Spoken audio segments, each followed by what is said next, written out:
Alright guys, it's a new week. Let's go over all the weekly reset stuff here in Warframe.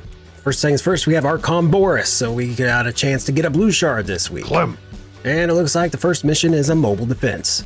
Over on the events tab, if you haven't done it yet, we have just under 11 hours left to pick up this Tonkat blueprint right here. So it's a nice little melee weapon that you can pick up, run the mission a few times, get all the pieces for it, you know, yada yada.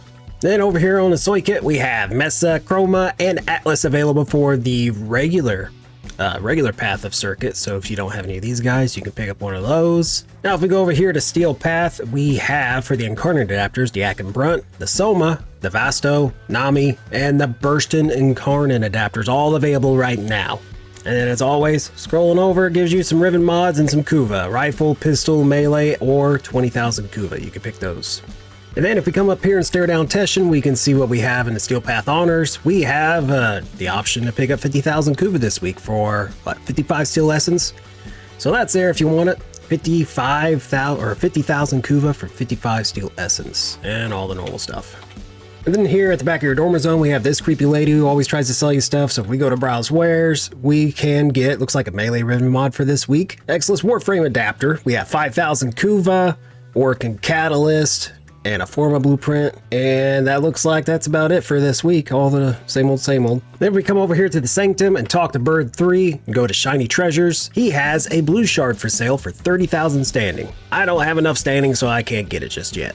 But there's a blue shard available. And also don't forget to come over here and talk to the Necroloid so you can actually do your Deep Arc Media for a chance to grab all these Archon shards and whatever else you want to grab.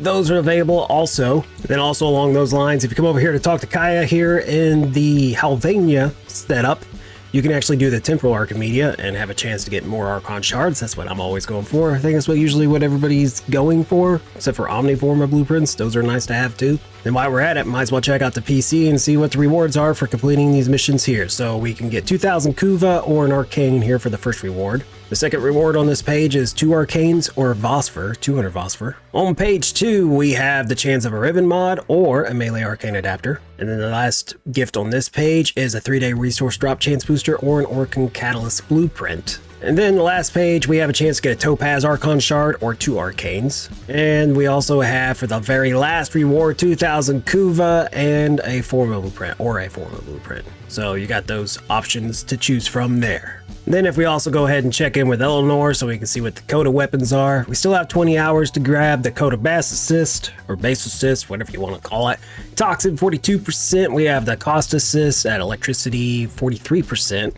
The Coda Hirudu, whatever you want to say, Radiation 27%. We have the Path Assist, Radiation again at 25%. Coda Synapse 27% Radiation, almost 28%. We got the Tysis, which is Magnetic at almost 30%. Now for Prime Resurgence, it's still Banshee and Mirage, but here in about 3.5 days, we will have access to Nekros and Oberon Prime.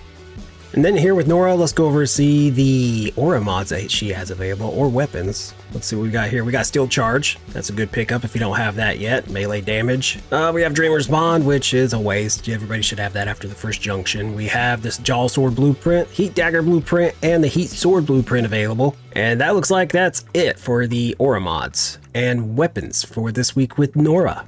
And then also you want to make sure, as just a little heads up, since Yareli Prime is going to be dropping here soon-ish, you want to make sure you're storing up your standing with your syndicate so you can buy as many relic packs as possible so you can get all the relics that you need to be able to crack and hopefully get a Yareli Prime piece or 2 here and there without having to go and farm single relics over and over again. Now you can do this with your syndicates. There's a couple open worlds like Deimos. You can do it on Cetus.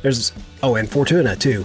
You can actually rank up and save some of your standing with them as well to be able to buy some more relic packs. Other than that, that's all I got for you. Make sure you spend in your Riven slivers. You can do that once a week. Go get some credits, go get some Kuva, get some Riven mods, or you can just save them up. I don't know if they're ever going to do anything else with the Riven slivers, but I'll see you guys in the next one. Clem.